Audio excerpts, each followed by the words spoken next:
여러분 안녕하십니까? 다음 주 월요일부터 사적 모임 인원은 10명까지, 영업시간은 자정까지로 거리 두기가 완화됩니다. 방역당국은 이 조치가 적용되는 2주 동안 유행이 안정되면 거리 두기를 전면 해제할 가능성도 밝혔습니다. 사실상 마지막 거리 두기란 얘기인데 우려도 여전합니다. 먼저 조국현 기자가 전해드립니다. 방역당국의 선택은 점진적 완화였습니다. 4일부터 2주간 사적 모임은 10명까지, 다중이용시설 영업시간은 자정까지 1시간 늘리기로 결정했습니다. 거리 두기를 완화하더라도 확산세에 큰 영향을 주지 않을 거라는 게 방역당국의 판단입니다. 질병청과 키스트는 확진자 수가 10에서 20% 증가하는 데 그칠 것이라고 분석했습니다. 전면 폐지는 시기상조로 봤습니다. 우세종화된 스텔스 오미크론, 봄철 행락 수요 등 위험 요인이 아직도 많이 남아 있습니다. 다만 새로운 거리 두기가 시행되는 2주 동안의 유행 상황에 따라 전면 해제도 검토할 수 있다고 했습니다. 이번 조치가 사실상 마지막 거리 두기란 점을 시사한 겁니다. 위중증과 사망자 수가 안정적으로 관리된다면 영업 시간과 사적 모임, 대규모 행사 집회 제한을 모두 풀겠다고 밝혔습니다. 민생 경제의 어려움이나 국민들의 자유권 제약을 심하게 침해하고 있는 핵심 규제들을 해제하는 데 논의가 집중될 예정입니다. 만일 2주 뒤 거리 두기가 모두 해제되면 코로나19 사태 이전의 일상을 회복할 수 있게 됩니다. 하지만 오미크론의 감소세가 완만하게 이어질 거란 전망 속 전면 폐지에 대해서는 우려도 많습니다. 위중증 환자와 사망자가 늘고 있는데 거리 두기를 폐지한 뒤 상황이 악화됐을 경우 대처할 방법이 사실상 없다는 겁니다. 위중증 환자 급증에 대응할 의료 체계 정비가 우선 과제라는 게 전문가들의 지적입니다. 거리 두기 자체가 없는 그런 상황이 되다 보면은 새로운 변이가 유입됐을 때 퍼져나가는 속도를 조절한다는 건 사실상 불가능하다고 보고요. 코로나19 사망자는 무조건 화장하도록 한 규정도 이달 중 폐지하기로 했습니다. 유족이 원한다면 시신을 매장하는 것도 가능해집니다. MBC 뉴스 조국현입니다. 자, 여기까지 왔으면 거리 두기 이제 거의 다 풀린 거 아니냐는 생각도 드는데요. 마지막 남은 건 마스크겠죠. 방역당국은 이번 2주가 지나면 마스크를 실내에서만 쓰게 하는, 다시 말해 밖에서 마스크를 벗을 수 있게 하는 걸 검토하겠다고 밝혔습니다. 단 조건이 붙어 있습니다. 이어서 임소정 기자입니다. 방역당국이 오늘 실외 마스크 착용 의무 해제 가능성을 처음으로 언급했습니다. 최종적으로는 실내 마스크 정도를 제외하고 모든 방역 규제를 해제하고 일상에 가까운 체계로 나아가게 될 것입니다. 다만 지속적으로 늘고 있는 위중증 환자 추이가 안정돼야 한다는 단서를 달았습니다. 마스크가 가장 효율적인 방어 수단인 만큼 최후의 보루로 남겨두겠다는 겁니다. 앞서 마스크를 벗은 다른 나라들은 어떨까요? 지난해 세계에서 가장 먼저 마스크를 벗은 영국. 판단의 근거는 높은 백신 접종률과 두 자릿수로 줄어든 하루 사망자 수였습니다. 최근 오미크론 확산으로 한 달간 다시 마스크를 쓰게 했지만 치명률이 낮다며 다시 규제를 없앴습니다. BA2 subvariant of Omicron, and which we know is more infectious. We know that our vaccines work just as well against this subvariant. 3차 접종 완료율이 세계에서 가장 높은 싱가포르도 며칠 전 실외 마스크 착용을 의무가 아닌 선택 사항으로 풀었습니다. 지난 1월 중순 폭증했던 확진자 수가 약 한 달 만에 정점을 찍고 내려왔기 때문으로 보입니다. This is because the risk of outdoor transmission is significantly lower. 우리나라는 현재 앞선 나라들처럼 백신 접종률이 80%를 넘어섰고 최근 사망자가 늘기는 했지만 누적 치명률은 0.12%로 미국의 10분의 1, 유럽의 5분의 1 수준입니다. 또 정점 구간에서 스텔스 오미크론이 우세종에 가까웠기 때문에 감소세가 이어질 것으로 전문가들은 보고 있습니다. 다만 2주 뒤에 마스크를 해제할 수 있을지에 대해서는 이른감이 있다는 의견입니다. 줄어드는 정도가 우리가 2020년, 2021년에 경험했었던 환자의 수준이 되기는 아마 어려울 거예요. 마스크 착용은 가장 마지막까지 남겨둬야 하는. 거리 두기를 완전히 풀기 전에 국민적 방역 공감대를 형성하는 것이 과제라고 전문가들은 말합니다. MBC 뉴스 임소정입니다. 오늘은 백신 접종만 완료했다면 어떤 나라에서 입국을 했든 자가격리가 면제되는 첫날이기도 했습니다. 인천공항을 이용하는 승객 수는 코로나19 사태 이후 처음으로 2만 명을 넘었습니다. 공항에 취재기자 나가 있습니다. 자, 김정인 기자, 요즘 공항이 부쩍 활기를 띠고 있다고 하더군요. 오늘은 어땠습니까? 네, 인천국제공항은 오늘 하루 종일 분주한 모습이었는데요. 일부 시간대에는 입국자와 출국자가 몰리면서 붐비기도 했습니다. 공항 측은 코로나19 사태 이후 여객 수가 처음으로 2만 명이 넘을 것으로 예측하고 있습니다. 오늘부터는 어떤 나라에서 오든 백신 3차를 맞았거나 2차 접종 후 180일이 지나지 않았다면 격리하지 않아도 되는데요. 가족이나 지인을 바로 만날 수도 있고 집으로 바로 갈 수도 있습니다. 마지막으로 남아있던 격리 면제 제외국인 베트남과 우크라이나, 미얀마의 경우도 오늘부로 모두 해제 조치됐습니다. 계속 못 나가고, 뭐 일도 못 하고 있다가 이제 풀려서 이제 여행 겸 이제 비즈니스 겸 이제 갈 수 있어서 되게 좋아요. 다만 입국자 중 백신을 맞지 않았거나 유증상자는 대기 장소에서 방역 당국의 조치를 받아야 합니다. 해외 입국자의 격리가 해제되면서 공항은 입국장에 방역 시설들을 철거했습니다. 해외 입국자의 동선을 분리하기 위해 설치했던 대기 장소나 방역 안내소 등이 모두 사라졌습니다. 설치한 지 2년 만입니다. 이제 공항은 코로나19 사태 이전으로 돌아간 모습입니다. 3년 만에 지금 한국에 오게 돼서 너무나 좋습니다. 격리가 없으면 사실은 좀 불안하긴 하잖아요. 다녀와서 그래도 PCR 검사도 좀 하고. 방역 당국의 거리두기 완화 조치와 맞물려 도심 곳곳에서도 변화가 일고 있습니다. 서울의 벚꽃길 명소들이 3년 만에 일제히 열리는데요. 지난주 열린 석촌호수 벚꽃길에 이어 다음 주에는 여의도 벚꽃길이 개방됩니다. 오랜만에 여자친구랑 같이 꽃구경도 하고 싶고 날씨도 너무 좋고 해가지고. 코로나19 사태 이후 중단됐던 홍대 앞 버스킹도 어제부터 재개됐습니다. 시민들은 불안과 우려 속에 일상 회복을 기다리고 있습니다. MBC 뉴스 김정인입니다. 네, 이렇게 거리두기 조치가 완화되고 있지만 자영업하는 분들 표정은 여전히 싸늘합니다. 무의미한 영업시간 제한을 빨리 없애달라는 겁니다. 그나마 기댈 언덕인 손실보상도 턱도 없다. 대체 언제 주는 거냐? 볼멘 소리가 나오고 있습니다. 이덕영 기자가 가서 만나봤습니다. 밤 12시, 10명까지. 식당 사장님들의 반응은 싸늘했습니다. 몇 시에는 코로나가 걸리고 안 걸리고 그런 건 없는 건데 그렇게 따지면 대중교통을 통제를 해야 되는 게 더 맞다고 생각을 합니다. 이미 월드컵 최종 예선 이란전에 관중 6만 4천 명이 모였는데 왜 식당만 문제 삼냐는 얘기도 나왔습니다. 이렇게 뭐 칸막이도 쳐야 되고 거리를 두기를 해야 되는 거를 그렇게 강조하면서 경기장에서 소리 지르고 그러는 거는 전혀 뭐 제재를 안 한다는 건 말이 안 된다고 생각해요. 정부의 손실보상도 사장님들에겐 턱없이 부족합니다. 작년 7월 이전 거는 지금 안 나온 걸로 알고 있습니다. 그 이전 것도 좀 해결해 줬으면 좋겠습니다. 그나마 여행사처럼 아예 손실보상도 못 받는 업종들도 있습니다. 작은 여행사 사장 김동우 씨. 코로나가 터진 뒤 1년 11개월 동안 업체 문을 아예 닫았습니다. 장사를 못했지만 임대료와 직원 2명 월급은 꼬박꼬박 나갔습니다. 좀만 버텨보자 하던 게 2년이 지난 거죠. 그 사이 빚 1억 원이 쌓였습니다. 지금은 정부가 상환을 계속 밀어주고 있지만 언젠가는 갚아야 할 빚입니다. 원금 상환을 시작이 되면은 그때는 어떻게 버틸 수 있을까? 그때 생각을 하면은 너무 다 암담하기 때문에. 소상공인들은 한시가 급하지만 50조 원 규모의 추경은 새 정부 출범 이후로 미뤄졌습니다. 추경 작업의 방향, 내용, 규모, 제출 시기 등등은 오롯이 윤석열 정부에서 결정하고 진행한다. 코로나19가 터진 뒤 정부가 상환을 계속 밀어주고 있는 자영업자들의 대출은 133조 원. 언제 터질지 모를 시한폭탄입니다. MBC 뉴스 이덕영입니다. 네, 안타까운 사고 소식입니다. 오늘 낮 경남 사천 공군 비행장에서 비행 훈련 중이던 공군 훈련기 2대가 공중에서 충돌하는 초유의 사고가 일어났습니다.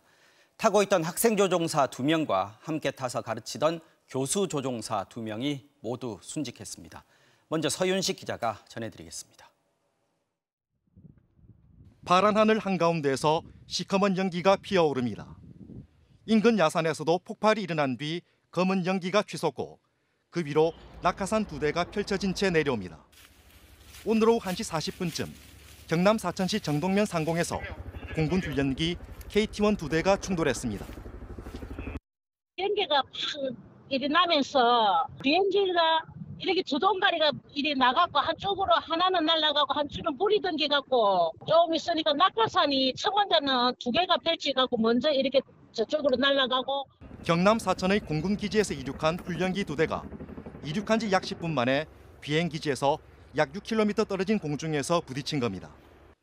훈련기마다 학생 조종사인 중위와 군무원 신분인 비행교수가 각각 타고 있었는데 4명 모두 순직한 것으로 확인됐습니다.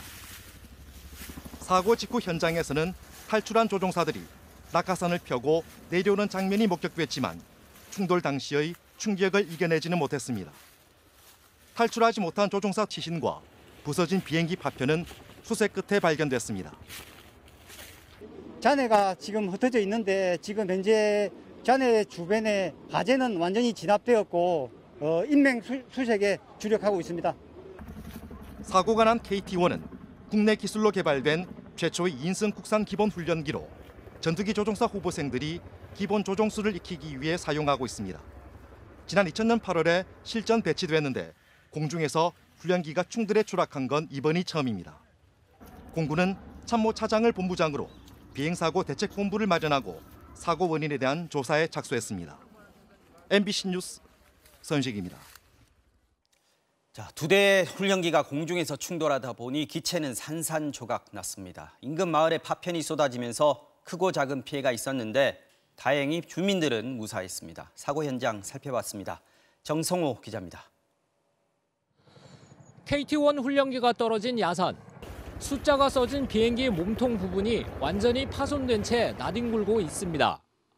비상탈출 때 쓰였던 낙하산도 펼쳐진 채 땅에 떨어져 있고 조종사 헬멧은 주인을 잃은 채 나무 아래에서 발견됐습니다. 하늘에서 뻥 소리와 함께 검은 연기가 나고 낙하산 들판으로 2대 낙하산 떨어지고 교회에 요 가스통 폭발한 줄 알았거든요. 공중 충돌이다 보니 사고 지점에서 1km 정도 떨어진 마을까지 파편이 덮쳤습니다. 기체에서 떨어져 나온 물체가 한 가정집 지붕을 뚫고 들어왔습니다. 집 앞에 주차해둔 자동차 윗부분도 빠른 속도로 떨어진 잔해에 맞아 완전히 주저앉아 버렸습니다. 통신 장비로 보이는 파편 때문에 축사 지붕에 구멍이 났고 마을 곳곳에서 비행기 부품으로 보이는 잔해들이 눈에 띕니다. 기체가 모시고 우리 밭에도 있고 요도 온데 떨어진 거 쭉 모았고 땅이 밭에 없어서 있었으면 사고를 당했지. 밭일을 하고 있던 한 할머니 앞에도 큰 잔해가 떨어졌지만 다행히 부상을 입지는 않았습니다. 발 앞에 떨어진 할머니 너무 놀라신 거죠. 자기 앞에 바로 프로펠러 떨어진 거예요. 발 앞에. 20가구 30여 명이 살고 있는 마을 주민들은 하늘에서 쇳덩이가 비처럼 쏟아졌다면서 놀란 가슴을 쓸어내려야 했습니다. MBC 뉴스 정성호입니다. 몇 가지 궁금증이 생깁니다. 낙하산이 펴졌다는 건 비상탈출이 이루어졌다는 건데 어째서 전원 사망하고 말았을까? 또 교관이 타는 뒷좌석에도 조종관이 달린 말 그대로 규초훈련에 최적화된 훈련기인데 어쩌다 공중에서 충돌한 걸까? 지금까지 파악된 사고 경위를 정동훈 기자가 취재했습니다. 낙하산 2기가 펼쳐진 채 공중에서 지상으로 내려오고 있습니다. KT-1 훈련기 2대가 충돌한 뒤 탑승자들이 비상탈출에 나선 겁니다. 하지만 각 훈련기에 타고 있던 학생 조종사와 교관 4명 모두 숨졌습니다. 이 때문에 비상탈출 전 이미 심각한 부상을 입었을 가능성이 제기되고 있습니다. 사고를 목격한 인근 주민들은 낙하산에 매달린 탑승 인원들이 움직임이 없었다고 전했습니다. 또 훈련기가 날개 없이 동체만으로 추락한 것으로 알려진 만큼 추락 전 2 훈련기의 충돌이 탑승자들에게 큰 충격을 준 것으로 보입니다. 사고가 난 KT-1 훈련기는 지난 2000년부터 초급 전투기 조종사들 교육에 활용돼 왔습니다. 학생 조종사가 타는 앞좌석과 교관이 앉는 뒷좌석에 각각 조종관이 설치돼 있어 비상 상황에 즉시 대처가 가능한 구조입니다. 특히 유리창이 넓어 동급 훈련기 중 최고 수준의 시야 확보가 가능하고 위치를 알려주는 전자 항법 장비도 탑재돼 안정적 비행이 가능한 것으로 알려졌습니다. 그럼에도 공중 충돌 사고가 난 것에 대해 전문가들은 두 훈련기가 5분 간격으로 이륙한 직후 뒤따르던 기체가 앞서 날던 기체 옆쪽에서 근접 비행을 시도하다 날개 등이 부딪혔을 가능성에 무게를 두고 있습니다. 먼저 이륙한 훈련기는 직접 눈으로 지형 지물을 파악하는 시계 비행을, 이어서 이륙한 훈련기는 항공기 위치 등을 장착된 계기에만 의존해 비행하는 계기 비행을 한 것으로 파악됐습니다. 이 때문에 계기 등의 이상, 또 조종상의 문제 등 다양한 사고 원인 가능성을 배제하기 힘듭니다. 공군은 참모 차장을 본부장으로 하는 대책본부를 꾸려 정밀 조사하겠다고 밝혔습니다. MBC 뉴스 정도훈입니다. 자, 이어서 정치권 소식 알아보겠습니다. 대우조선해양 인사 문제로 촉발된 청와대와 인수위 간의 충돌, 여야 갈등으로 확산이 되고 있습니다. 청와대가 모욕적이라면서 사과를 요구하자 국민의힘은 적반하장이라고 맹비난했고요. 민주당은 제 눈에 들보나 보라면서 김건희 씨와 관련된 의혹부터 수사하라고 맞대응했습니다. 조명아 기자가 취재했습니다. 알박기, 모렴치 같은 거친 표현으로 청와대를 직격했던 인수위. 오늘도 공세는 폈지만 수위는 좀 낮아졌습니다. 상식적인 문제 제기를 한 거고 인사권을 다퉈보자는 것도 아니었다는 겁니다. 신구 권력의 충돌이 아니고 국민의 세금이 들어간 이 문제를 어떻게 하면은 새 정부와 국민이 해결할까에 대한 방법을 모색하자는 취지였습니다. 그러나 청와대는 모욕적이고 근거 없는 의혹 제기에 대해 제대로 사과하라고 날을 세웠습니다. 이렇게 찬물을 끼얹는 이런 브리핑을 하셨으면, 그리고 청와대가 사실이 아니라고 이렇게 말씀을 드리면 저는 정중하게 사과해야 한다고 생각합니다. 청와대 인수위 간 갈등은 여야로 확대됐습니다.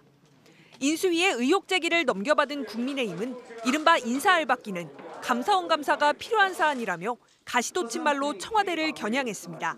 내가 눈독을 들이면 로맨스 인사권 행사이고 남이 눈독을 들이면 불륜 인사권 행사인 것입니까?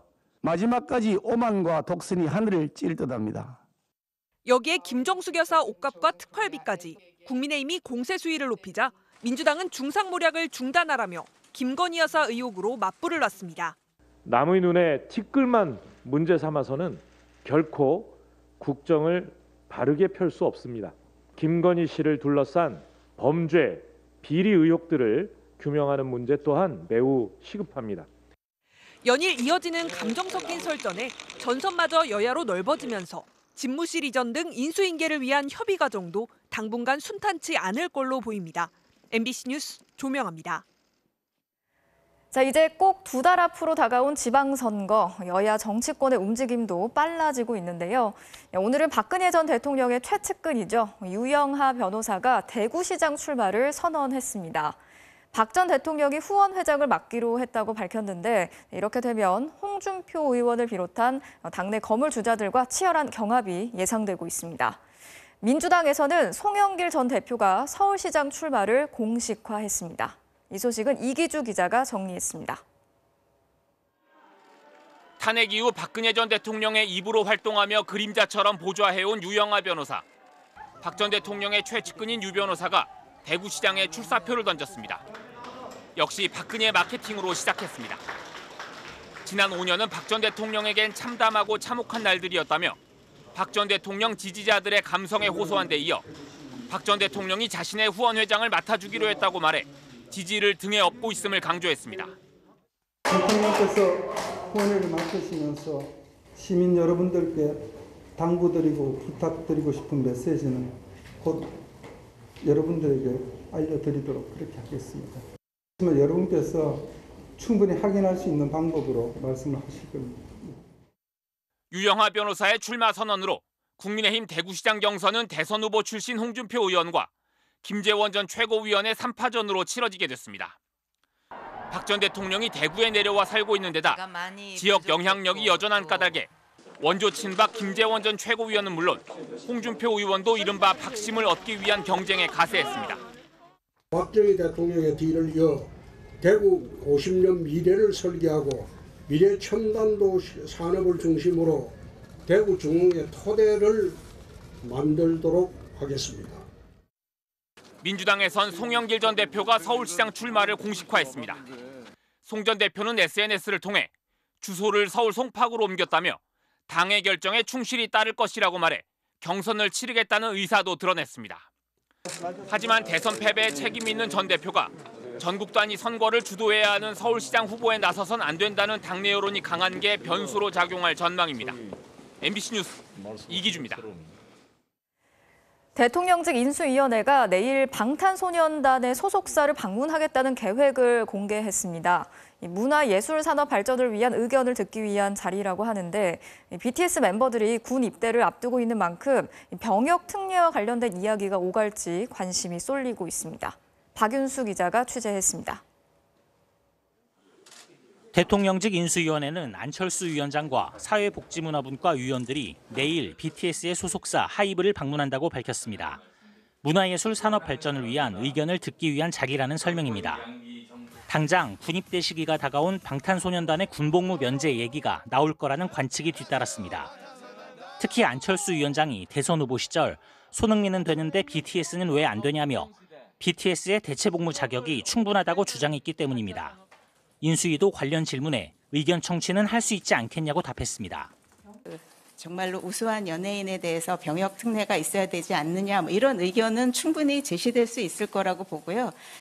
원론적인 얘기였지만 BTS 소속사의 주가는 4% 넘게 뛰었습니다.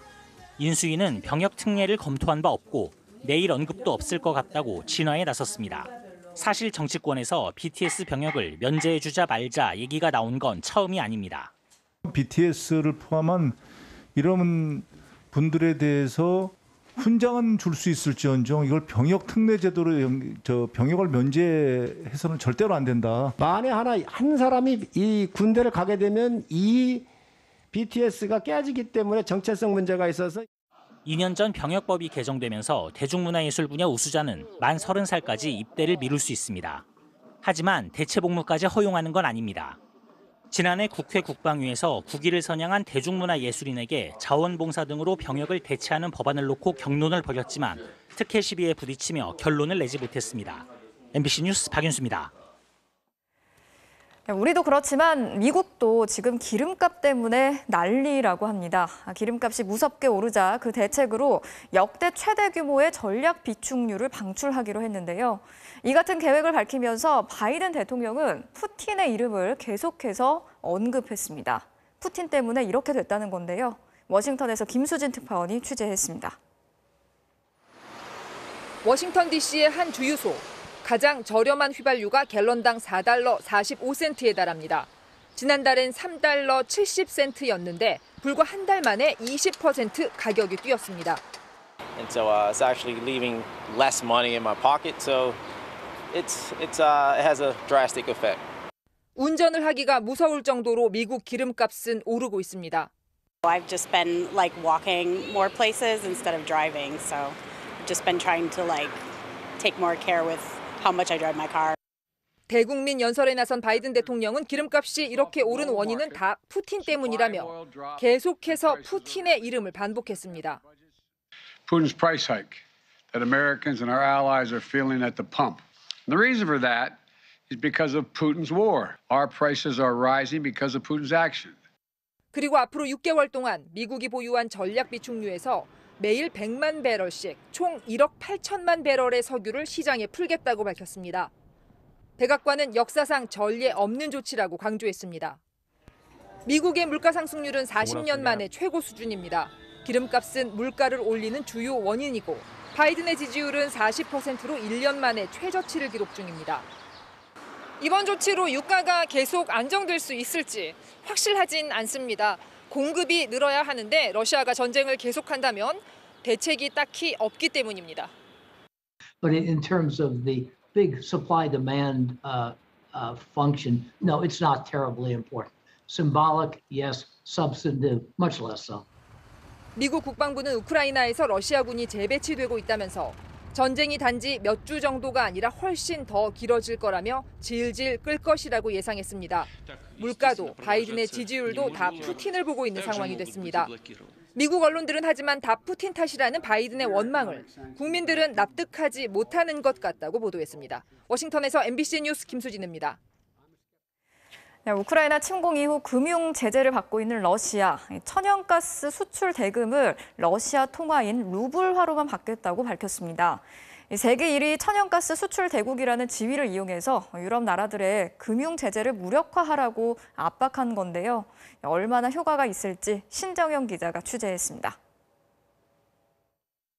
Чтобы приобрести российский природный газ, они должны открыть рублевые счета в российских банках. Именно с этих счетов будет вестись оплата газа. 현재 러시아는 서방의 경제 금융 제재로 국제 결제망에서도 배제돼 금융 거래가 차단됐습니다. 러시아 루블 가치는 폭락해 물가가 급등했습니다. 푸틴의 공표대로 외국이 루블화로 가스를 사기 위해선 러시아 은행과 거래를 터야 합니다. 루블화 구입을 강요한다. 그렇게 되면 이제 외환 시장에서 루블화 수요가 높아지니까 루블화의 가치가 안정되는 부가 효과도 있고요. 외국으로선 러시아에 대한 금융 제재를 스스로 무력화시키는 조치가 됩니다. Nous n'acceptons pas de payer les contrats gaziers dans une autre monnaie que celle qui est prévue par les contrats. 러시아가 이렇게 가스를 무기화할 수 있는 건 러시아 가스에 대해 특히 유럽의 의존도가 매우 크기 때문입니다. 재작년 기준 독일과 이탈리아, 폴란드는 가스의 절반을 러시아에서 수입했습니다. 친환경 에너지로 전환을 가속화하는 독일은 1년 새 의존도가 더 늘었는데 그만큼 러시아의 가스 공급 중단에 대한 위기감이 커진 상태입니다. Wir sind in einer Situation, wo ich klar sagen muss, dass jede eingesparte Stunde, Kilowattstunde Energie hilft. 가스를 뒷배로 한 푸틴의 강수는 하지만 결국 제살 깎아먹기라는 지적도 나옵니다.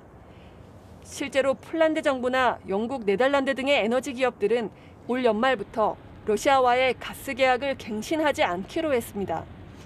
가스와 원유 수출이 전체 수출의 절반 가까이를 차지하는 러시아가 이런 손해를 감수하면서 루블화 결제를 계속 밀고 나갈 수 있을지에 대한 의문도 있습니다.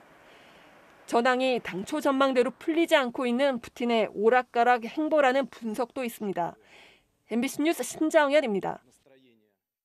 오늘부터 카페나 제과점 안에서 일회용 컵 사용이 다시 금지됐습니다. 하지만 어기더라도 당분간 과태료를 물리지 않기로 하면서 일회용 컵 쓰는 곳이 많았는데요. 현장 사정도 이해는 가는데 쓰레기 줄여서 환경 보호하자며 도입한 제도가 유명무실해지는 것 아니냐는 우려도 나옵니다. 차현진 기자가 매장들 돌아봤습니다. 오늘 점심시간 서울 구로동의 한 카페. 손님들이 일회용 플라스틱 컵에 담긴 음료를 카페 안에서 마십니다. 카페 주인은 손님들에게 양해를 구합니다. 다음에 오시면 저희가 머그잔을 이용하실 수 있게 안내를 좀 도와드릴게요. 그래도 카페 안에서 손님들이 쓰는 건 모두 일회용 컵들. 업주도 더 이상의 안내는 시도하지 않습니다. 이번엔 또 다른 대형 프랜차이즈 카페. 오늘부터는 매장 내에서 일회용품 사용이 어렵습니다. 계산대 앞에는 일회용 컵뿐 아니라 포크, 수저를 쓸 수 없다는 푯말도 세워져 있습니다. 그럼에도 역시 일회용 컵을 선호하는 손님이 적지 않습니다. 환경 측면에서는 이해하는데 다회용 컵이 좀 코로나 시대에 좀 위생상으로 좀 꺼림칙해서 일부 커피숍에서는 일회용 컵을 요구하는 손님과 안 된다는 주인 사이에 실랑이가 벌어지기도 했습니다.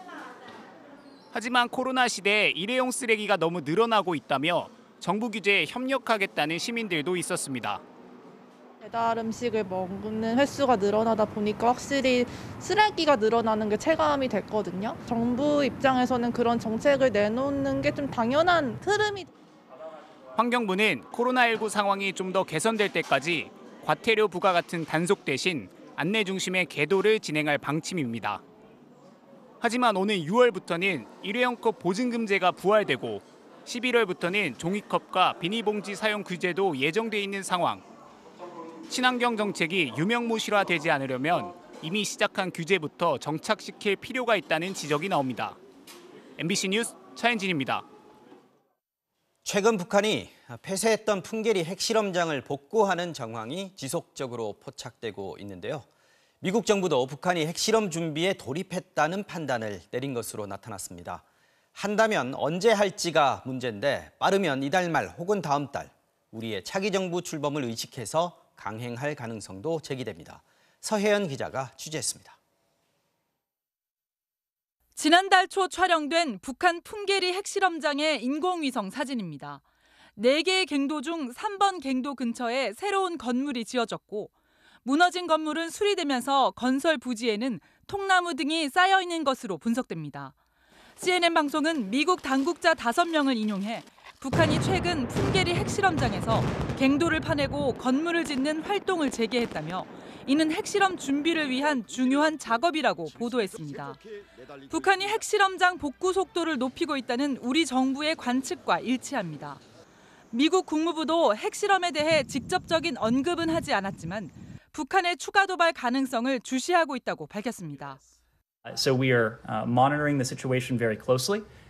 We have made clear that continued provocations will incur additional responses from the international community. 한국 정부에 이어 미국 정부도 우려하고 나선 가운데 강행된다면 7차가 될 핵실험의 시기가 빨라질 가능성도 있습니다. 러시아와 우크라이나 간의 전쟁으로 미러 관계가 최악인 상황에서 러시아가 유엔 안보리 대북 제재에 동참할 가능성은 낮기 때문에 전쟁 종료 전에 서둘러 핵실험을 진행할 수 있다는 겁니다. 또 4월에 북한의 중요한 기념일이 잇따라 있고 우리 측의 차기 정부 출범을 의식할 수도 있다는 분석도 나오고 있습니다. 오는 4월 25일이 기면 기념일이기 때문에 그 전에 제7차 핵실험을 진행하려 할 가능성이 높다고 봅니다. 기술적인 준비가 갖춰지지 않으면 5월 10일 한국에서 차기 정부가 출범하기 전에 또 핵실험에 앞서 다시 신형 ICBM 발사나 정찰위성 발사를 시도해 긴장을 단계적으로 높일 수도 있습니다. 한국과 미국의 북핵 수석 대표는 오는 4일 미국 워싱턴에서 만나 북한 도발에 대한 대응 방안을 논의하기로 했습니다. MBC 뉴스 서혜연입니다. 북한이 최근에 쏜 ICBM은 이동 차량 위에서 발사된 미사일 중엔 세계 최대라는 기록도 갖게 됐는데요. 발사 지점을 예측하기 어렵게 돌아다니면서 쏜다는 건 공격 상대에겐 더 없는 위협인데 저번 북한의 ICBM은 불과 1km 정도만 짧게 이동해서 발사된 것으로 분석됐습니다. 그 의미가 뭔지, 북한이 시도하고 있는 이동 발사 체계는 어디까지 온 건지 홍익표 기자가 취재했습니다. 지난 2020년 노동당 창건 75주년 열병식에 나타난 신형 ICBM 화성 17형. 무게만 100톤인 이 미사일은 이동식 발사대 321호 차량에 실렸습니다. 11축 자행 발사 대차에 장착되어 공개된 세형의 거대한 로켓은 이 321호 차량은 지난달 25일 공개된 영상에 1년 반 만에 다시 등장해 미사일을 쏘아 올렸습니다. 북한이 지난 2017년엔 미사일을 차량으로 옮기기만 하고 별도의 발사대에서 쏜 것과는 대비됩니다. 발사 후 상공에서 폭발한 걸로 추정되지만 적어도 이동 발사는 성공해 차량에서 쏜 것으론 사상 최대의 미사일로 간주됩니다. 이미 원점을 타격하려고 해도 이동식 발사대가 사라지고 없는 거죠. 전술적인 운용점이 더 장점이 있는 거예요. 이 발사 차량의 모체는 중국제 목재 운반 차량. 북한은 2011년 벌목한 나무를 옮긴다며 제재를 피해 수입에 성공했습니다. 차량의 전면부와 배기 장치가 비슷한 점 등으로 미뤄볼 때 수입한 차량을 수년간 계속 개조해 나무가 아닌 미사일을 옮기는 발사 차량으로 만들었다는 게 유엔 보고서의 설명입니다. 미사일 크기에 맞춰서 이동형 발사대의 크기를 변경하는 정도 ICBM 발사대를 자체 개량한 것으로 추정하면 될 것 같습니다. 다만 연료까지 실린 상태의 무거운 ICBM을 수십 킬로미터까지 전략적으로 옮겨 쏠 수 있을지는 불확실합니다. 지난달 24일 발사된 ICBM은 평양 순안 비행장 주변 신리 미사일 지원시설 근처 도로에서 발사됐는데 발사 차량이 경납고에서 나와 이동한 거리는 불과 1.2km로 관측됐습니다. 이전에 쏜 ICBM들도 대부분 기지 인근에서 발사돼 이동 거리는 매우 짧았습니다. 도로 사정이 안 좋은 북한의 특성상 미리 집안 공사가 된 한정된 곳에서만 이동이 이루어지는 걸로 보입니다. 전문가들은 그러나 입구가 여러 개인 터널형 기지를 만들 경우 큰 위협이 될 거라고 분석합니다. MBC 뉴스 홍익표입니다. 윤석열 대통령 당선인이 모레 열리는 제주 4.3 추념식에 참석하겠다고 밝혔습니다. 통합 행보를 예고한 건데 통합을 해치며 이득을 보는 세력을 막아야 한다고도 말했습니다. 자칫 새 정부의 정책에 반대하는 움직임을 반통합 세력으로 규정하고 배제하는 건 아닌지 우려가 나왔습니다. 구민지 기자의 보도입니다. 윤석열 대통령 당선인은 오는 일요일 제주 평화공원에서 열리는 제74주년 4.3 희생자 추념식에 참석합니다. 보수 정권 대통령이나 당선인이 4.3 추념식에 참석하는 건 처음입니다. 무고하게 희생된 국민의 넋을 기리는 건 의무고 국민 통합을 위한 길이라고 말했던 후보 시절의 약속을 지킨다는 의미도 있습니다. 당선인 신분으로 당연히 4.3 추모식 때 오겠다라고 했고 그때도 생각이 있었고 하니까 일요일 날 이제 가기로 한 거죠. 윤 당선인은 국민통합위원회 첫 전체회의에서도 지금의 국내외적 위기는 전시와 다를 바 없다며 통합을 강조했습니다.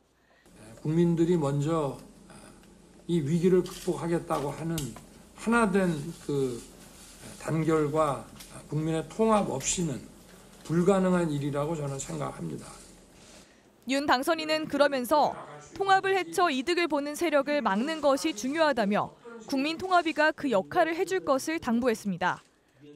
어떤 것들이 우리 사회의 갈등을 야기하고 통합을 해치며 이득을 보는 사람이 누구고 어떤 세력이고 그걸 어떻게 하면 우리가 막아서 이를 두고 우리 사회에 통합을 반대하는 세력이 있고 이들을 곤란에 배제해야 한다는 뜻으로 해석될 수 있다는 경계의 목소리가 나왔습니다. 더불어민주당은 논평을 통해 윤 당선인의 정책에 반대하는 사람들을 통합을 해치는 세력으로 규정하는 것 아닌지 의심스럽다며 사회 갈등을 조정하는 것이 정부의 역할이라고 지적했습니다. 이런 가운데 당선인 측은 첫 국무총리 후보 1순위인 한덕수 전 총리에 대한 막판 검증에 주력하고 있습니다. 당선인 측 관계자는 MBC와의 통화에서 한 전 총리에 대한 검증 결과 큰 문제는 없는 것 같다며 오는 3일 발표할 걸로 보인다고 말했습니다. MBC 뉴스 구민지입니다. 온실가스 배출을 줄이는 게 전 지구적 과제가 된 지금 은행들도 비상이 걸렸습니다. 탄소 배출을 많이 하는 기업에 돈을 빌려줬다가 자칫하면 돈을 떼일 위험이 커졌기 때문입니다.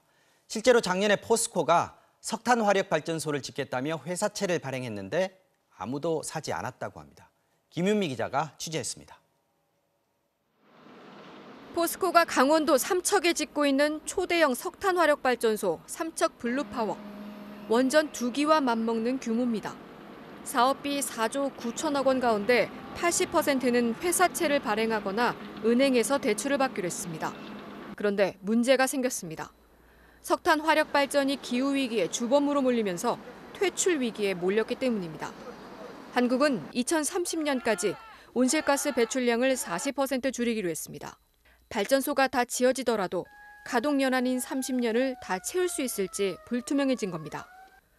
석탄 화력 발전소에 돈을 빌려준 투자자들은 비상이 걸렸습니다. 삼척 블루파워의 회사채는 지난해 1,000억 원어치가 발행됐는데 하나도 팔리지 않았습니다. 금리를 최대 1% 더 주겠다고 했는데도 투자자들이 위험하다고 안 산 겁니다. 결국 회사채를 발행해준 증권사들이 이걸 다 떠안았습니다. 물량을 따는 거죠.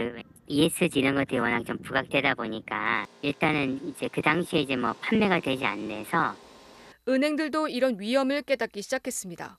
KB, 우리, 신한, 하나 등 100여 개 금융사들이 2050년까지 자체 탄소 배출은 물론 거래 기업의 탄소 배출량도 0으로 만들겠다고 선언했습니다. 앞으로 탄소 배출 기업에는 돈을 빌려주거나 투자하지 않겠다는 뜻입니다. 금융감독원도 은행들이 이런 약속을 잘 지키는지 감독하기로 했습니다. 매출의 일정 수준 이상이 석탄과 관련된 사업인 회사들을 석탄 기업으로 분류를 하고 그 기업들을 이제 금융 제공 대상에서 배제하는 그런 정책이 필요합니다. 해외 금융회사들은 기준이 더 구체적입니다. 세계 최대 연기금인 노르웨이 국부펀드와 악사, 알리안츠 등 해외 투자사들은 석탄 발전이나 채굴로 30% 이상의 매출을 올리는 기업을 석탄 기업으로 분류해 투자에서 배제하고 있습니다. MBC 뉴스 김윤미입니다.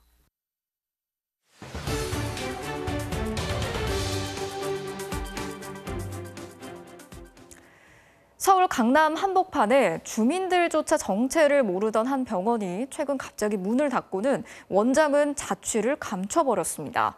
자, 이 병원에서 무슨 일이 있었던 건지 저희가 취재를 해봤더니 이 원장이 여성들에게 수면 마취제를 투약해왔고 이 중에 여러 명을 성폭행한 정황도 확인이 돼서 경찰이 수사에 착수한 것으로 드러났습니다.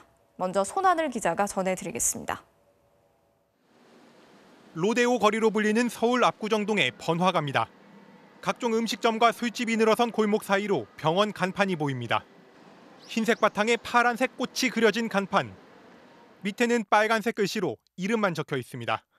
전화번호도 진료 과목도 없습니다.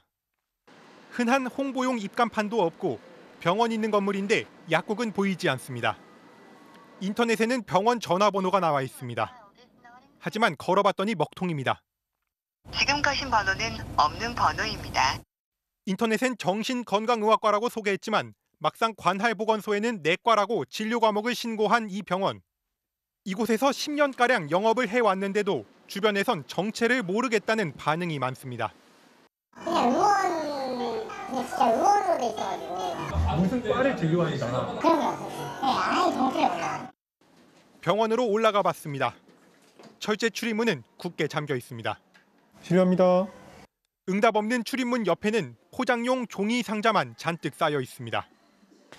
이 원장이 진료를 보던 이 병원은 지금은 이렇게 이 병원 이름만 흔적으로 남겨져 있고 이 다른 업체가 사무실로 쓰고 있습니다. 확인해보니 병원은 석 달 전쯤 폐업했고 그 자리에 의류 쇼핑몰 사무실이 들어와 있었던 겁니다. 그분 나가셨어요. 그만두셨어요. 사무실도 바뀌었어요. 미국으로 그런 말씀은 있으셨는데 10여 년을 운영하던 병원을 갑자기 닫고 외국에 나가려 했다는 건데 단서를 아는 사람을 만날 수 있었습니다. 안 좋게 돼서 이제 나가는 걸로 알고 있었어요. 피해자분들이 이렇게 다수가 모여서. MBC 취재 결과 52살 남성인 병원장 강모 씨는 사전 예약제로 비밀리에 병원을 운영하면서 찾아오는 환자들에게 전신마취 유도제를 투약한 걸로 파악됐습니다. 특히 일부 여성 환자들을 상대로는 의식 불능 상태에서 성폭행을 했다는 의혹이 제기돼 경찰이 수사에 착수했습니다. 경찰이 현재까지 파악한 피해자는 최소 4명. 경찰은 원장 강 씨에 대해 사전 구속영장을 신청했고 병원도 압수수색해 진료기록부 등을 토대로 추가 범죄 여부를 조사하고 있습니다. 강 씨는 합의하에 성관계를 했다며 혐의를 부인한 것으로 알려졌는데 취재진은 병원 전화번호로 연락을 시도하고 원장과 연락이 닿는다는 지인을 통해서도 해명을 요구했지만 답변을 받지 못했습니다. MBC 뉴스 손하늘입니다. 자, 오늘 이 병원 원장에 대한 영장 심사가 이뤄졌고 이제 곧 구속 여부가 결정이 될 텐데요. 이 원장은 3년 전에도 전신 마취 유도제를 과다 투여했다는 의혹이 제기가 됐었는데 논란이 일자 간판만 바꿔서 영업을 계속해 온 것으로 확인됐습니다. 이어서 지윤수 기자가 취재했습니다. 오늘 오전 서울 서부지방법원. 회색 정장을 입고 고개를 숙인 원장 강 씨가 수사관들에게 팔을 잡힌 채 법원을 나섭니다. 전신마취 유도제 애토미데이트를 여성 환자들에게 치료가 아닌 목적으로 상습 투여하고 일부는 성폭행한 혐의로 영장이 청구돼 법원의 실질 심사를 받은 겁니다. 성폭행 혐의 인정하십니까? 애토미데이트 왜 투여하신 거예요? 피해자들 여러 명인데 죄송하면 안 드세요? 하지만 끝까지 답은 없었습니다. 강 씨는 지난 2019년에도 같은 전신마취 유도제 애토미데이트를 원래 용도가 아닌 수면제 목적 등으로 상습 투여한 정황이 알려져 논란을 빚었습니다. 당시 강 씨는 영업을 중단하는 듯 했지만 불과 열흘 만에 병원 간판만 지금의 이름으로 바꿔달아 영업을 재개했습니다. 또 진료 과목을 피부과에서 내과로 변경하고 같은 방식으로 약물 투여를 해온 것으로 드러났습니다. 2019년 7월 11일 날 의료기관 명칭 변경 사항이 있어서 내과로 등록돼 있다고 하네요. 강 씨는 또 관할 보건소 등의 규제를 피하려고 효과가 비슷한 프로포폴 대신 애토미데이트를 써온 것으로 알려졌습니다. 둘 다 수면 마취 효과가 있지만 프로포폴의 경우는 마약류로 분류돼 있어 보건당국이 유통 이력은 물론 폐기 용량까지 점검하기 때문입니다. 프로포폴을 찾던 사람들이 대안을 찾은 게 이제 애토미데이트인 거죠.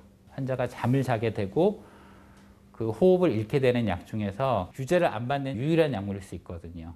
대검찰청은 앞서 2016년 보건당국과 협의해 애토미데이트를 마약류로 지정하는 방안을 검토하겠다고 했지만 아직 결론은 나지 않았고 그 사이 애토미데이트 수입량은 해마다 급증하고 있습니다. MBC 뉴스 지윤수입니다. 서울 강변북로를 달리던 화물차가 한꺼번에 3개의 차선을 넘어서 끼어든 택시에 밀리면서 5m 아래로 추락하는 사고가 있었습니다. 이 택시를 피하려다가 중심을 잃고 사고가 난 건데 한 명이 숨지고 한 명이 크게 다쳤습니다. 경찰이 택시기사를 입건해서 조사를 벌이고 있습니다. 유서영 기자가 전해드리겠습니다. 오늘 새벽 서울 강변북로의 서울숲 진출로 앞. 택시가 한꺼번에 3차로 이상을 넘어 진출로로 다가갑니다. 그 바람에 직진하던 탑차가 끼어든 택시를 피하려 진출로로 들어갔다가 중심을 잃고 휘청이더니 아래로 추락합니다.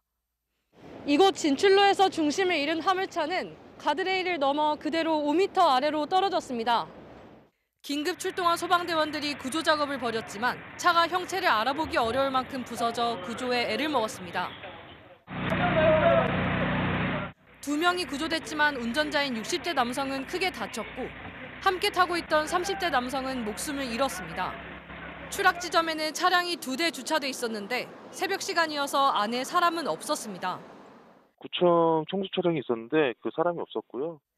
60대 남성인 택시기사는 사고 직후 경찰 조사를 받았습니다. 사고 당시 택시에는 손님이 타고 있었고 택시기사는 음주나 졸음운전 상태는 아니었던 것으로 파악됐습니다. 교통사고에서 업무상 과실 또는 중대한 과실로 사람을 사망 등에 이르게 한 경우 5년 이하의 금고 또는 2천만 원 이하의 벌금에 처해질 수 있습니다. 경찰은 교통사고를 낸 혐의로 택시기사를 입건하고 업무상 과실 혐의 등을 적용할 수 있는지 검토할 계획입니다. MBC 뉴스 유서영입니다. 오늘 아침 충북 보은의 한 반도체용 가스 제조 공장에서 연쇄 폭발 사고가 발생했습니다. 불을 끌어 출동한 소방관들조차 쉽게 접근하지 못할 정도로 폭발의 위력이 컸는데요. 2km 떨어진 인근 마을의 주민들까지 놀라서 대피를 할 정도였습니다. 이채연 기자가 취재했습니다. 소방차가 공장 창고를 향해 굵은 물줄기를 뿜어대는 순간 갑자기 붉은 섬광과 함께 굉음이 터져 나오며 큰 폭발이 일어납니다. 진짜 무슨 미사일이라도 떨어진 줄 알았고 주변 사람들도 나와서 다 놀래서. 폭발은 이게 처음이 아니었습니다. 100m가량 떨어진 인근 공장 CCTV에 찍힌 첫 번째 폭발. 번쩍이는 불빛과 함께 공장 천장이 뚫리고 지붕이 공중으로 뜯겨나갑니다. 3분 뒤 또 화염과 함께 두 번째 폭발이 일어납니다. 자전거를 타고 가던 주민이 놀라 대피합니다. 폭발은 약 20분간 4차례에 걸쳐 이어졌습니다. 2km 떨어진 인근 마을 주민들도 놀라 대피할 정도로 위력은 컸습니다. 소음이 엄청 컸었어요. 빵 하는 소리가 그냥 일반 터지는 소리가 아니었고 밥을 먹다가 뛰쳐나올 정도로. 계속 터지는 연쇄 폭발 위험에 소방대원들조차 쉽게 접근할 수 없어 초기 대응에 애를 먹었습니다. 만약에 미세 가스가 나온다면 우리가 닿는 순간만으로도 우리가 손 대는 만으로도 충분한 폭발로 이루어질 수 있는 위험한 상황이라서 2시간 반 만에 특수구조대원들이 폭발한 창고 안으로 진입해 안전 여부를 확인한 뒤에야 사고 조사가 이루어질 수 있었습니다. 제 뒤가 폭발이 일어난 건물입니다. 당시 폭발 충격으로 건물 외벽 자재들이 도로 곳곳에 널브러져 있습니다. 직원들이 출근하기 전이어서 다행히 인명피해는 없었습니다. 폭발한 가스는 반도체 제조에 사용하는 디보란으로 발화점이 낮아 폭발 위험이 높은 인화성 가스였습니다. 수사당국은 가스 누출과 폭발 원인을 찾기 위해 다음 주 현장 감식을 벌일 예정입니다. MBC 뉴스 이채연입니다. 3년째 이어지고 있는 코로나19 대유행, 여기에 러시아와 우크라이나의 전쟁까지 전 세계에 영향을 끼치는 이런 일들은 가난한 나라들부터 타격을 주고 있습니다. 동남아의 스리랑카는 최악의 경제 위기로 전기가 끊겼고 상점들도 문을 닫았는데요. 대통령의 퇴진을 요구하는 시위도 거세게 일고 있습니다.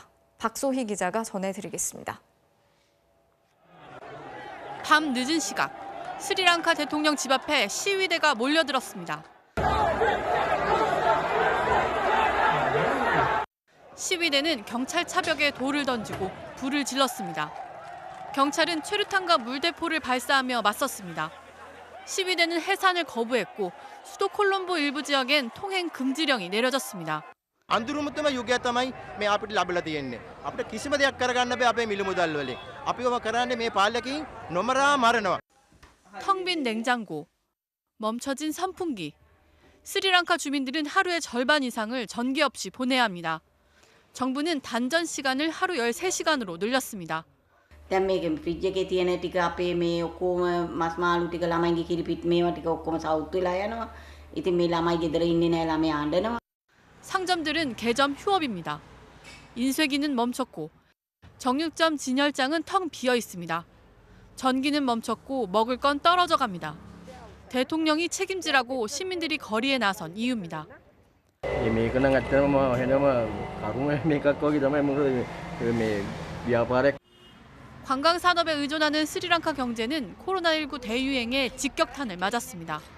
설상가상 러시아의 우크라이나 침공으로 연료값은 급등했는데 정부는 가지고 있는 돈이 없습니다. 1인당 국민소득 3,682달러. 세계 순위 93위의 가난한 나라가 먼저 위기에 빠졌습니다. 국가 부도 위기에 처한 스리랑카는 IMF에서 구제 금융을 받는 방안을 추진 중입니다. MBC 뉴스 박소희입니다. 현대제철 포항 공장에서 50대 노동자가 엿새 동안 이른 시간 넘게 일하다가 숨졌다는 소식을 전해드린 바 있습니다. 이 노동자가 쓰러진 현장에는 자동 심장 충격기가 있었지만 이게 제대로 작동을 하지 않아서 골든타임을 놓친 것으로 드러났습니다. 산에엔 응급구조대도 있었지만 출동조차 하지 않았습니다. 배현정 기자가 취재했습니다. 지난달 24일 현대제철 포항 공장. 출근을 앞두고 산에 목욕탕을 찾았던 자회사 직원 57살 김모 씨가 쓰러진 채 발견됐습니다. 김 씨는 사고 전주 6일간 72시간 동안이나 일한 상태였는데 병원으로 이송됐지만 숨졌습니다. 그런데 사고 당시 동료가 응급조치를 위해 자동심장 충격기를 가져왔지만 사용할 수 없었습니다. 가슴에 붙여 전기가 흐르도록 하는 패드가 상자 안에 없었기 때문입니다. 1층에 제세동기가 있다는 걸 알고 바로 쫓아가고 제세동기를 가져왔죠. 근데 그게 패드가 없더라고요. 그런 상황에서 좀 시간도 계속 자동심장 충격기를 사용할 경우 응급 환자의 생존율은 30%포인트 더 높아집니다. 유족들은 생명을 되살릴 수 있는 소중한 골든타임을 놓쳤다며 억울해하고 있습니다. 제대로 갖추어져 있었다면 오히려 깨어날 수도 있었지 않을까 하는 생각도. 또 사고 당시 현대제철 산에 응급구조대가 있었지만 출동하지 않았고 119 구조대가 올 때까지 10여 분을 더 기다려야 했습니다. 구급차가 있으면서도 출동을 안 한다는 자체가 좀 의아스럽기도 하고 조치가 좀 있었으면 좀 더 좋았을 것 같은데. 현대제철은 이 같은 지적에 대해 뚜렷한 답변을 내놓지 않은 채 경찰과 고용노동부의 조사 결과를 기다리고 있다고만 밝혔습니다. MBC 뉴스 배현정입니다. 올 시즌 프로야구가 드디어 내일 개막합니다. 관중 입장이 100% 허용되고 야구장에서 치맥도 가능해지는 등 3년 만에 소중한 일상을 되찾게 됐습니다. 이명노 기자입니다. 야구의 계절이 돌아왔습니다. 내일 전국 5개 경기장에서 출범 40주년의 첫 발걸음이 시작됩니다. 이곳은 두산과 한화의 경기가 열릴 잠실야구장입니다. 지난 2년간 코로나19 여파로 무관중 혹은 제한적 관중 입장만 허용됐지만 이제 관중석이 100% 개방됩니다. 함께 온 일행과 뛰어 앉아야 했던 좌석 간 거리 두기가 사라지는 것은 물론 금지됐던 취식도 허용돼 야구장에서 치맥도 가능해졌습니다. 다만 육성 응원은 아직 허용되지 않습니다. 지난 2년간 이 순간만을 기다렸던 선수들도 벅찬 기대로 가득합니다. 마지막으로 끝내기 안타 칠 때가 진짜 만원 관중이고 지칠 때 또 힘을 낼 수 있는 게 팬분들께서 내주시는 함성이기 때문에 힘이 많이 날 것 같습니다. 야구장 안팎에서도 개막 준비가 한창입니다. 힘든 시간을 보냈던 야구장 주변 상인들도 손님 맞을 준비에 분주합니다. 관중이 100% 들어옴으로써 저희가 좀 준비할 게 많아서 지금 좀 바쁘고 정신이 없지만 활기차고 북적북적 거릴 거에 기대하면서 설레면서 일하고 있습니다. 위기의식을 느낀 KBO도 변화를 예고했습니다. 이전보다 넓어진 스트라이크 존으로 빠르고 박진감 넘치는 경기를 약속했고 지난해 반응이 좋았던 1위 결정전에 이어 올해는 가을 야구 막차 티켓이 달린 5위도 두 팀이 동률이면 단판 승부를 갖기로 했습니다. 또 더블헤더나 월요일 경기가 없어지고 연장전도 12회까지 진행해 무승부 양산을 맞게 됩니다. MBC 뉴스 이명로입니다. 테니스 마이애미 오픈에서 나온 장면입니다. 날아오는 공을 절묘하게 주머니 속으로 집어넣네요. 금요일 밤 스포츠 뉴스였습니다.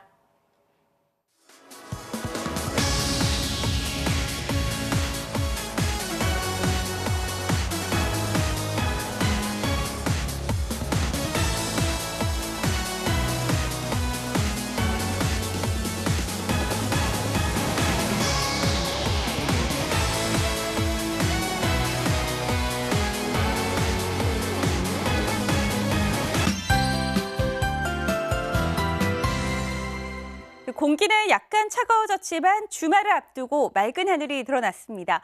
이번 주말 동안에 바깥 활동하기에 수월하겠는데요. 서울은 전국의 하늘이 대체로 맑겠고 공기질도 내내 깨끗하겠습니다.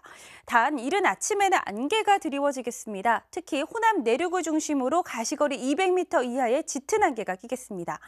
일교차도 여전할 텐데요. 내일 아침 김천이 영하 1도 등으로 경북 북부 내륙과 중부 내륙 산지를 중심으로 영하권으로 뚝 떨어지겠고 서울도 3도로 오늘보다 낮겠습니다.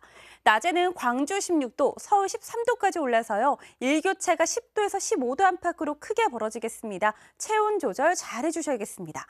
밤사이 내륙 산지를 중심으로는 서리가 내리거나 물이 어는 곳이 있겠고요. 내일 전국에는 가끔 구름만 지나는 가운데 낮 동안에는 봄 햇살이 따스하게 내리쬐겠습니다. 아침 최저 기온은 서울 3도 등으로 오늘보다 대부분 낮겠습니다. 낮 기온도 서울 13도, 광주 16도, 대구 17도까지 올라서 일교차가 크게 벌어지겠습니다. 다음 주는 갈수록 포근해지면서 봄 기운이 더 짙어지겠고요. 목요일에 비 소식이 나와 있습니다. 날씨였습니다. 4월 첫날 보내드린 뉴스데스크 마치겠습니다. 오늘도 함께해 주신 여러분 고맙습니다.